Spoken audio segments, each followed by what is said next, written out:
अगर आपकी प्रेगनेंसी का 8th मंथ चल रहा है या फिर आपकी फैमिली में आपके रिलेटिव या जानने वालों में किसी का भी प्रेगनेंसी का 8वां महीना चल रहा है, तो ये वीडियो काफी ज्यादा हेल्पफुल होने वाला है, क्योंकि इस वीडियो में हम बात करने वाले हैं कि प्रेगनेंसी के 8वें महीने में क्या ऐसी चीजें होती हैं जिसका हमें खास ख्याल रखना चाहिए, क्या ऐसी चीजें होती हैं जिसको हमें फॉलो करना चाहिए जिससे कि हमारी डिलीवरी आसानी से हो जाए, हमारी प्रेगनेंसी भी स्मूथ रहे और साथ ही हमारा बच्चा भी जो है वो हेल्दी रहे। तो दोस्तों, अगर आपको प्रेगनेंसी की डाइट को लेकर भी कोई कंफ्यूजन है तो आप मुझे कमेंट बॉक्स में कमेंट करके बता सकते हैं। मैं आपके साथ प्रेगनेंसी की डाइट भी अच्छे से शेयर करूंगी। वीडियो को स्टार्ट करने से पहले मैं चाहूंगी कि अगर आपको मेरे वीडियोस अच्छे लग रहे हैं तो आप मेरे चैनल को जरूर से जरूर सब्सक्राइब कीजिए, इसको प्रेग्नेंट मॉम्स के साथ शेयर कीजिए, अपने फैमिली और फ्रेंड्स के साथ वीडियोस को शेयर करना बिल्कुल भी मत भूलिए। तो दोस्तों, वीडियो को स्टार्ट करते हैं। मैं हूं श्रुति, आपके साथ स्वागत करती हूं आपका pregnancy and child care TV में। आज का वीडियो का टॉपिक है प्रेगनेंसी के 8वें महीने में क्या सावधानियां हैं जो हमको बरतनी चाहिए। सबसे पहली चीज जो आपको प्रेगनेंसी के 8th मंथ में ध्यान रखनी है, जो एक कॉमन सवाल होता है जो हमारे मन में रहता है, सबसे पहले उसके बारे में जान लेते हैं। हर प्रेग्नेंट महिला के मन में जो क्वेश्चन रहता है, बार बार आता है कि हमारे बच्चे का वेट कितना होना चाहिए। वेट जो होता है 8th मंथ में आपके बच्चे का लगभग 1.25 से 2.5 किलो तक हो सकता है। ये बच्चे का एक्यूरेट वेट होता है, वजन होता है, जो कि आपके बच्चे का होना चाहिए। जब आप डॉक्टर के पास चेकअप के लिए जाएंगे तो वहां पर आपको बेबी का वेट जो है वो पता चल सकता है। अब बात करते हैं क्या कुछ ऐसी चीजें जिनका हमको ध्यान रखना है। इसमें सबसे पहली चीज जो आती है वो आपका डॉक्टर से रेगुलर चेकअप होता है। देखिए, डॉक्टर से रेगुलर आपको फॉलो अप करते रहना है। अब आपकी प्रेगनेंसी का 8th मंथ है, डिलीवरी कभी भी हो सकती है, तो इस समय पे आपको बिल्कुल भी लापरवाही नहीं करनी है, कोई भी चेकअप आपको स्किप नहीं करना है। वहां पर आप जाएंगी तो डॉक्टर आपका जो ब्लड शुगर होता है, साथ ही आपका जो ब्लड प्रेशर होता है, ये सारी चीजों को मेजर करते हैं। साथ ही साथ आपके बच्चे का वजन कितना है, बच्चे की हार्ट बीट, बच्चे की पोजीशन क्या है, आपकी डिलीवरी जो है वो आपकी जो प्रेगनेंसी है वो सही चल रही है, डिलीवरी कब तक हो सकती है, ये सारी चीजों के बारे में डॉक्टर आपसे बात करती हैं। आपके मन में जो भी सवाल है आप उनसे पूछ सकती हैं। इसलिए इस समय पे आपको हर 2 हफ्ते में डॉक्टर के पास जाना है और जो भी अल्ट्रासाउंड या चेकअप्स वगैरह डॉक्टर आपको बोलती हैं वो आपको टाइम टू टाइम करवाते रहना है। इसके बाद अगली चीज देखिए जो आपको ध्यान रखनी होती है प्रेगनेंसी के 8वें महीने में, वो होता है ट्रैवलिंग। यानी कि अगर आपको कहीं ट्रैवल करना है, कहीं आपको जाना है, तो देखिए ज्यादातर तो आपको अवॉइड ही करना चाहिए। आपको 8वें महीने में कहीं पर अगर जरूरी नहीं है तो आपको कहीं पर ट्रैवल नहीं करना चाहिए। बट अगर कोई इमरजेंसी है, फैमिली में कुछ जरूरत है, किसी की शादी है, कुछ इंपॉर्टेंट है, आपके जाए बिना वहां पे वो चीज नहीं हो सकती है, इस केस में आपको कोशिश ये करनी चाहिए कि आप बहुत ज्यादा लंबे समय वाला ट्रैवल ना करें, बहुत ज्यादा दूरी वाला ट्रैवल आप ना करें। और साथ ही साथ अगर छोटी डिस्टेंस का ट्रैवल है तो आप कार से भी कर सकते हैं। कार से काफी सही रहता है, आपको सेफ्टी रहेगी। आप अपनी चीजें, अपने स्नैक्स, अपने खाने पीने की चीजें अपने साथ रख सकती हैं, अपनी मेडिसिन अपने साथ रख सकती हैं, तो आप कार से जा सकती हैं, ट्रैवल कर सकती हैं। बट इन केस अगर थोड़ा सा आपको ट्रेन से जाना पड़ रहा है या कुछ ऐसा है कि आपको ट्रेन से जाना है, तो आपको किन चीजों का ध्यान रखना है। फर्स्ट ऑफ ऑल, अगर आपकी प्रेगनेंसी में कोई दिक्कत है तो आपको अवॉइड करना है। अगर आपकी ब्लीडिंग हो रही है, बार बार ब्लीडिंग नहीं रुक रही है, तो भी आपको नहीं जाना है। साथ ही आपकी प्रेगनेंसी में कोई कॉम्प्लिकेशन रह चुकी है, पिछला आपका रिकॉर्ड जो है प्रेगनेंसी का, इसमें आपको मिस कैरेज हो चुके हैं या फिर आपकी ट्विंस प्रेगनेंसी है यानी कि जुड़वा बच्चे आपके पेट में है, तब भी आपको ट्रैवल को अवॉइड करना है। बट अगर आपका सब कुछ ओके है, प्रेगनेंसी आपकी ठीक है, तो एक बार आप ट्रेन से जा सकती हैं। बट आपको कोशिश करना है कि फिर आप लोअर बर्थ ही लें। आपको अपर बर्थ वगैरह में बिल्कुल भी ट्रैवल नहीं करना है। आपको ट्रेन में जो सीढ़ी चढ़ के ऊपर चढ़ना होता है, वो सारी चीजें आपको बिल्कुल रिस्क नहीं लेना है। साथ ही साथ आजकल डॉक्टर भी होते हैं जो फ्लाइट से अलाउ कर देते हैं, कहते हैं फ्लाइट से आप जा सकते हैं, ट्रेवल कर सकते हैं, फ्लाइट से सेफ है। पर फिर भी अगर, जैसा मैंने बताया, अगर ऐसी कोई भी दिक्कतें आपके साथ रह चुकी हैं तो फिर आपको ट्रेवलिंग अवॉइड करनी है। और कहीं पर भी जाने से पहले एक बार अपनी डॉक्टर से आपको बात जरूर करनी है, क्योंकि डॉक्टर से बेहतर कोई नहीं समझ सकता है कि आपकी प्रेगनेंसी कैसी चल रही है। इसलिए डॉक्टर से बिना परमिशन लिए 8th मंथ में आपको ट्रेवल बिल्कुल भी नहीं करना है।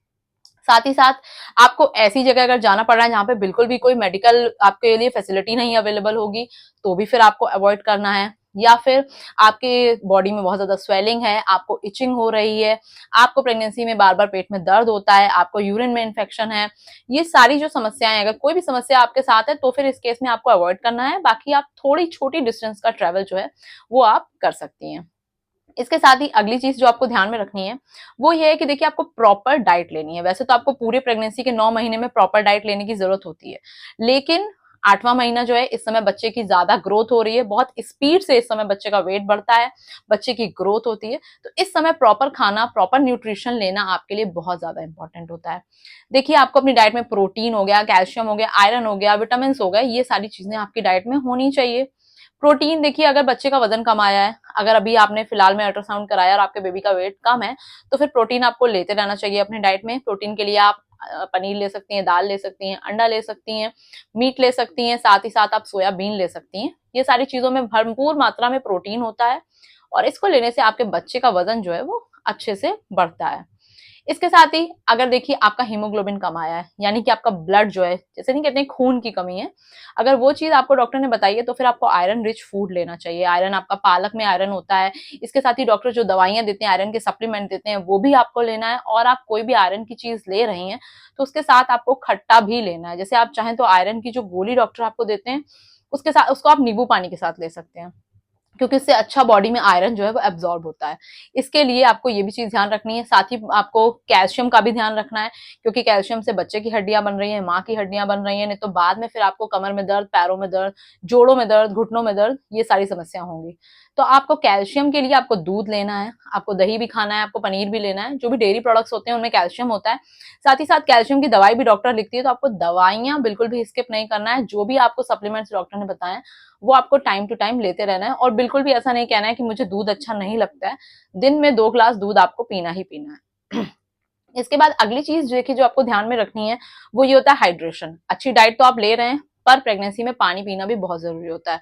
तो जो भी जितने भी तरीके का पानी होता है, मैंने बता रखा है, नींबू पानी हो गया, आपका छाछ हो गया, लस्सी हो गया, मट्ठा हो गया, आपका पना हो गया, आपका मैंगो शेक वगैरह, बनाना शेक, अगर आपको फ्रूट शेक्स अच्छे लगते हैं घर पे बना करके, आप फ्रेश जूसेस वगैरह ये आप ले सकती हैं। साथ ही साथ आपको 10 से 12 ग्लास पानी भी पीना है, क्योंकि देखिए अगर पानी की कमी आपके शरीर में हो गई तो क्या होगा कि आपका जो एमनियोटिक फ्लूइड होता है, यानी कि जिसमें बच्चा रहता है, उसमें पानी कम होने लगेगा। वैसे भी धीरे धीरे वो पानी कम होने लगता है, जिससे कि जल्दी आपकी डिलीवरी हो सकती है, समय से पहले बच्चा डिलीवर हो सकता है, या फिर पानी ज्यादा कम हो जाएगा तो फिर डॉक्टर नॉर्मल डिलीवरी के लिए भी मना कर देती हैं। उस केस में आपका सी सेक्शन भी हो सकता है। तो इसलिए पानी आपको भरपूर मात्रा में पीते रहना है। अलग अलग तरीके से आप पानी ले सकती हैं, पर आपको ठंडा पानी नहीं पीना है। कोशिश करनी है आपको कि आपको फ्रिज का पानी बिल्कुल भी नहीं पीना है। नॉर्मल टेम्परेचर का पानी जो है वो आप पी सकती हैं। साथ ही अगली चीज जो आपको ध्यान में रखनी है वो ये है कि आपको एक्टिव भी रहना है और आपको प्रॉपर तरीके से रेस्ट भी लेना है। कि देखिए आपको एक्टिव इस तरीके से रहना है कि आपको एक्सरसाइज, प्रीनेटल योगा हो गया, वॉक हो गया, या फिर अगर आप वर्किंग हैं तो ऐसा नहीं कि आप एक जगह बैठ करके बस काम करती रहें। बीच में थोड़ा सा उठिए, थोड़ा सा वॉक करिए, थोड़ी देर का रेस्ट लीजिए। इस तरीके से आपको एक्टिव रहना है। प्रॉपर रेस्ट इसी को कहते हैं कि बीच में आपने काम के बीच में ब्रेक लिया। अगर आप हाउस वाइफ हैं, घर का काम करती हैं, तो भी आपको दिन भर का जो भी थोड़ा मोड़ा काम है वो करना है। उसके बाद थोड़ी देर के लिए आपको रेस्ट लेना है। फिर आपका जो इवनिंग रूटीन है, उठ करके आपको वो फॉलो करना है। फिर आपको रात की नींद लेनी है। तो ये आपका रेस्ट भी हो गया और आप प्रॉपर तरीके से एक्टिव भी हैं। ऐसा नहीं है कि आप पूरी तरीके से काम ही किए जा रही हैं, इतना आपने ज्यादा काम कर लिया कि फिर आपके पेन होने लग गया, फिर आपको दर्द हो रहा है, तकलीफ हो रही है, डॉक्टर के पास आपको जाना पड़ रहा है।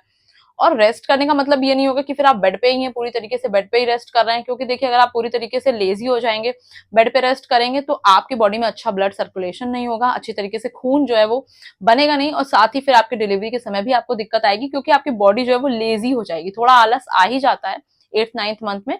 इसलिए आपको कोशिश करनी है कि आप थोड़ा सा रेस्ट भी लें और प्रॉपर तरीके से एक्टिव भी रहें। जैसा कि मैंने बताया, आप वॉक वगैरह और थोड़ी बहुत एक्सरसाइज वगैरह डॉक्टर से पूछ के आप कर सकती हैं। अगली चीज जो आपको जरूर कर लेनी चाहिए वो होता है हॉस्पिटल बैग रेडी। क्योंकि देखिए कभी भी अब आपकी डिलीवरी हो सकती है। क्या होता है कि कभी कभी डिलीवरी समय से पहले हो जाती है, या फिर हमें हॉस्पिटल में एडमिट होना पड़ता है, कुछ इमरजेंसी आ जाती है, कुछ भी ऐसी सिचुएशन आ सकती है। इसलिए आप अभी से अपना हॉस्पिटल बैग लगा लीजिए।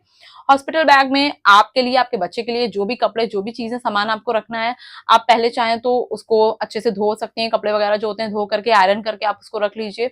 इस पर मैं ऑलरेडी डिटेल वीडियोस शेयर कर चुकी हूँ, तो आप मेरे चैनल पे जाके hospital bag, baby bag, diaper bag के वीडियोस चेक कर सकती हैं। और अगर आपके मन में कोई भी सवाल है तो आप कमेंट करके मुझसे पूछ सकती हैं। तो देखिए इसके साथ ही आपको क्या करना है कि आपको अपने हॉस्पिटल की फाइल्स भी रेडी करके रख लेना चाहिए। जितने भी पेपर्स हैं आपको सारे एक फाइल में लगाने चाहिए। आपकी जो आईडीज वगैरह है वो सब आपको एक जगह पर रख लेनी चाहिए, और ताकि कभी भी अगर आपको हॉस्पिटल जाना पड़े तो आपके जो सारे पेपर्स हैं, पेपर से रिलेटेड कोई दिक्कत ना आए।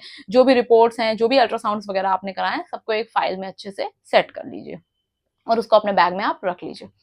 नेक्स्ट चीज जो बहुत ही ज्यादा इंपॉर्टेंट है हम महिलाओं के लिए, वो है कि आपको इमोशनली भी इसके लिए तैयार रहना है। क्योंकि देखिए जब हम प्रेग्नेंट होते हैं तो हमारे मन में ये सारे सवाल आना बहुत ही नॉर्मल है। मेरे मन में भी ये सवाल आते थे कि सब कुछ ठीक से हो जाएगा कि नहीं, कैसे होगा, कैसे मेरी डिलीवरी होगी, बच्चे की केयर कौन करेगा, मेरी केयर कैसे होगी, कहीं सी सेक्शन तो नहीं हो जाएगा, या नॉर्मल डिलीवरी के लिए मुझे क्या कुछ कर लेना चाहिए, कहीं मैं कुछ गलत तो नहीं कर रही हूँ। ये सारे जो नेगेटिव थॉट्स आते हैं, मन में सवाल आते हैं, ये नॉर्मल होते हैं, मेरे मन में भी बहुत ज्यादा आते थे। इसके लिए देखिए आपको क्या करना है, आपके घर में जो भी आपके पार्टनर हैं उनसे आप बराबर बात करते रहिए। साथ ही आपको अकेले इन चीजों को नहीं सोचना है, आपके पेरेंट्स, इन लॉज, आप उनसे बात करिए कौन आपकी मदद करने आ सकता है, कौन आपके पास रह सकता है, क्या कुछ चीजों की जरूरत पड़ सकती है, क्या सिचुएशन आगे, जितना आप उसके लिए प्लान कर सकते हैं उतना आप प्लान कर लीजिए। बाकी जब सिचुएशन आएगी सामने तो सब आराम से मैनेज हो जाता है। अगर आपके मन में ऐसा ही कुछ भी सवाल है आप मुझसे भी पूछ सकती हैं, आप कमेंट कर सकती हैं, मैं आपके बातों के जो भी आपके कोशिश करूंगी कि आपके जो भी सवाल हैं उनको मैं सॉल्व कर पाऊं। इसके साथ ही इन सारी चीजों के लिए आप प्रिपेयर्ड रहिए। नॉर्मल डिलीवरी, सी सेक्शन, कुछ भी हो सकता है।